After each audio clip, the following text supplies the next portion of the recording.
Welcome to another episode of the Thinking Out Loud podcast from the Hair Society. I'm your host, Ken Bastow, and with me is my co-host, Richard Garner. Today's topic is one that affects millions of people worldwide, hair loss.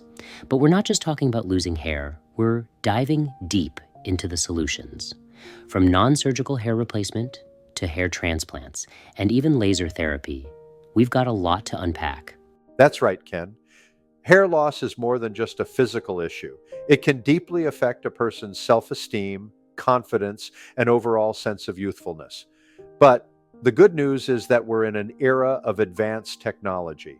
Non-surgical hair replacement in particular has come a long way. Exactly, Richard.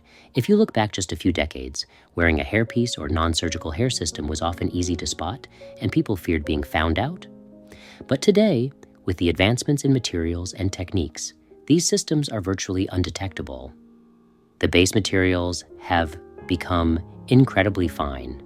The hair is expertly matched, and the bonding methods are so secure that you can swim, run, and live life without worry.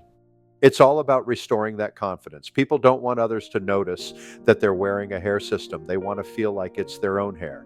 Non-surgical hair replacement is about achieving that level of realism. And I think people often underestimate just how much these solutions can give back to someone's self-esteem. It's not just about hair. It's about how you feel when you look in the mirror. And it's not just non-surgical systems that have seen advancements. Hair transplants have evolved too. Years ago, we had scalp reduction surgeries and plug transplants, but today we're seeing techniques like follicular unit extraction, FUE, and follicular unit transplantation, FUT. These methods focus on taking individual hair grafts, which provides a much more natural look. Yeah, but it's not as simple as just doing it once and being done forever, right? Hair transplants can help, but they come with their own challenges.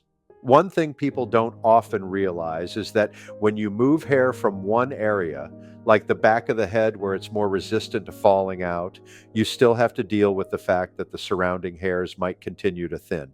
It's not uncommon for people to need multiple sessions down the road. That's a great point, Richard. You might replace one balding area only to have thinning happen in the surrounding area years later. And this isn't a cheap option either.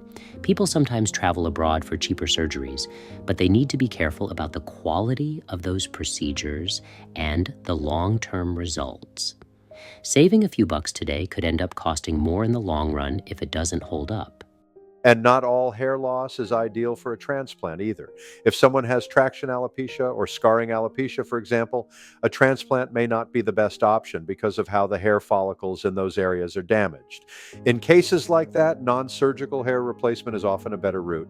It's customizable and doesn't rely on the follicles themselves being healthy. Let's not forget about other non-invasive treatments like laser hair therapy. This technology has been around for decades and has become more mainstream. It's a great option for those looking to maintain and thicken the hair they still have. Laser therapy works by increasing blood flow and oxygen to the scalp, which can help the hair that's still growing stay healthy and full. It's a way of helping your body hang on to what it has left, right? While it's not going to magically make all your hair grow back, laser therapy can be a great tool for people in the early stages of thinning. You're slowing down that process of loss. Absolutely. And that's the key here. There's no one-size-fits-all solution. Whether it's non-surgical hair replacement, a hair transplant, or laser therapy, it all depends on your individual situation. That's why we always recommend reaching out to a local hair replacement salon or clinic in your area to discuss your specific needs. The Hair Society has an online member directory where you can connect with an expert in hair loss to discuss your concerns. You can visit thehairsociety.org/member-directory.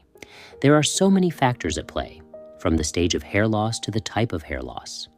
And some types of hair loss, like pattern baldness, might be ideal for transplants or laser therapy, while others, like scarring alopecia, are better suited for non-surgical options.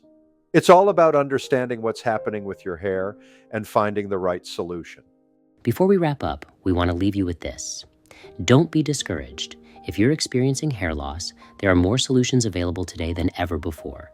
The key is getting informed and finding a solution that works for you. And remember, this podcast is just scratching the surface. To really understand your options, make that appointment with a hair restoration specialist. It's worth the conversation to see what will work best for you. They say the only thing that should be disappearing as you get older is your need to set alarms. But for some of us, it's our hair that decides to clock out early. But don't worry, we've got you covered, literally and figuratively.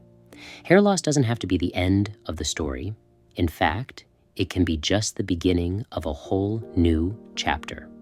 Whether you're restoring, replacing, or simply maintaining what you've got left, there's a solution out there for you. Thank you for tuning in to the Thinking Out Loud podcast from the Hair Society. Remember, a bad hair day might be inevitable, but losing confidence doesn't have to be. Stay positive, keep your chin and your hairline up, and we'll catch you next time